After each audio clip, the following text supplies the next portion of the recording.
teman-teman, di sini saya dan kelompok saya akan membahas mengenai analisis fundamental PT Adaro Energi Indonesia Tbk. Sebelum masuk pada pembahasan, di sini saya akan memperkenalkan anggota kelompok kami, yaitu yang pertama Imelda, yang kedua Heni Haryati, dan yang ketiga Mari Angela, dan yang keempat Nova Susana, dan yang kelima Nopi Herlina, dan yang keenam Teresia Margareta Matondang. Masuk ke dalam pembahasan, latar belakang perusahaan. PT Adaro Indonesia berdiri pada tanggal 11 November 1982 dan berlokasi di Provinsi Kalimantan Selatan. PT Adaro Energi Indonesia Tbk adalah perusahaan induk yang melakukan bisnis melalui perusahaan anak di sektor pertambangan dan batu bara.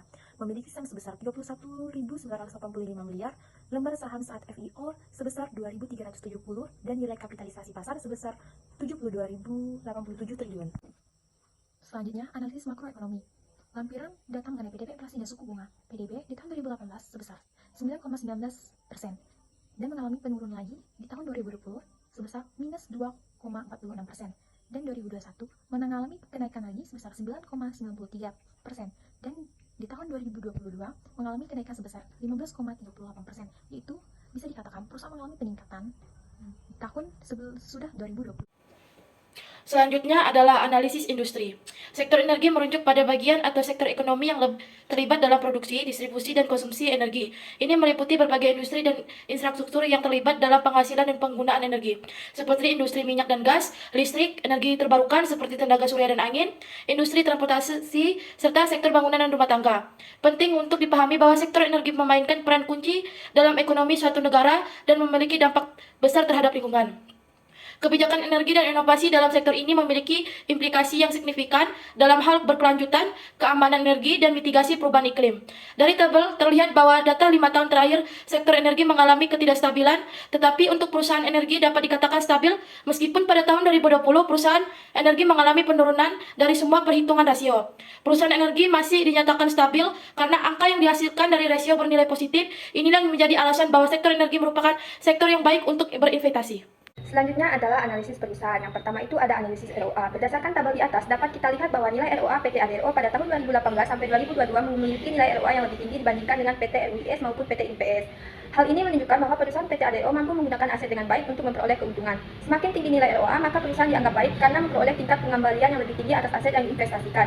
Sebaliknya, jika nilai ROA semakin rendah, maka perusahaan dianggap kurang baik karena memperoleh tingkat pengembalian yang lebih rendah atas aset yang diinvestasikan. Berdasarkan analisis tersebut, ROA PT Adaro pada tahun 2018 yaitu sebesar 5,92% dan mengalami penurunan pada tahun 2019 menjadi 5,60%. Kemudian mengalami penurunan kembali pada tahun 2020 menjadi 2,30%. Pada tahun 2021, ROA PT Adaro mengalami kenaikan sebesar 12,30%. Kemudian pada tahun 2022 mengalami kenaikan yang lebih tinggi lagi dari tahun sebelumnya menjadi 23,12%. Selanjutnya yaitu analisis ROE. Berdasarkan analisis ROE tersebut, PT Adaro pada tahun 2018, 2019, 2021, dan 2022 memiliki ROE yang lebih tinggi dibandingkan PT RUIS dan PT INPS, yang menunjukkan bahwa kemampuan perusahaan dalam menghasilkan keuntungan yang tinggi bagi para pemegang saham.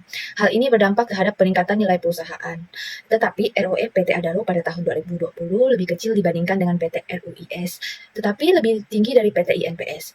Berdasarkan analisis tersebut juga, ROE PT Adaro 2018 yaitu 9,71% dan mengalami kenaikan di tahun 2019 yaitu menjadi 10,15%. Tetapi mengalami penurunan di tahun 2020 menjadi 3,72% dan mengalami kenaikan di tahun 2021 menjadi 20,94% dan mengalami kenaikan lagi menjadi 38,19% pada tahun 2022. Kemudian kita masuk ke analisis PER. Dapat dilihat dari tabel, perusahaan Adaro dan RUIS memiliki nilai PER yang tergolong stabil, sedangkan perusahaan INPS memiliki nilai PER yang tergolong under value karena rata-rata nilai PER-nya di bawah harga normal atau relatif rendah daripada harga patokan. Yang artinya perusahaan ini tidak dapat menghasilkan laba atau mengalami kerugian. Dapat dilihat dari tabel EPS PT Adaro Energi Indonesia Tbk, setiap tahunnya itu lebih besar daripada perusahaan pesaingnya. Oleh karena itu, setiap tahunnya laba bersih perusahaan PT Adaro yang dibagikan kepada pemegang saham lebih besar. Nilai EPS PT Adaro Energi Tbk setiap tahunnya juga dapat dinilai stabil. Namun, pada tahun 2019 menuju tahun 2020 mengalami defisit yang mengakibatkan angka laba perusahaan terlalu rendah yang disebabkan karena pandemi COVID-19, yaitu sebesar Rp64,76. Tetapi, laba perusahaan kembali meningkat di tahun 2021 sampai dengan tahun 2022. Dapat dilihat dari tabel di atas bahwa PBP pada perusahaan Adaro pada tahun 2018 sampai dengan tahun 2020 sahamnya murah karena di bawah angka 1. Namun pada tahun 2021 sampai dengan tahun 2022 harga sahamnya sudah naik di angka 1,13 kali sampai 1,20 kali.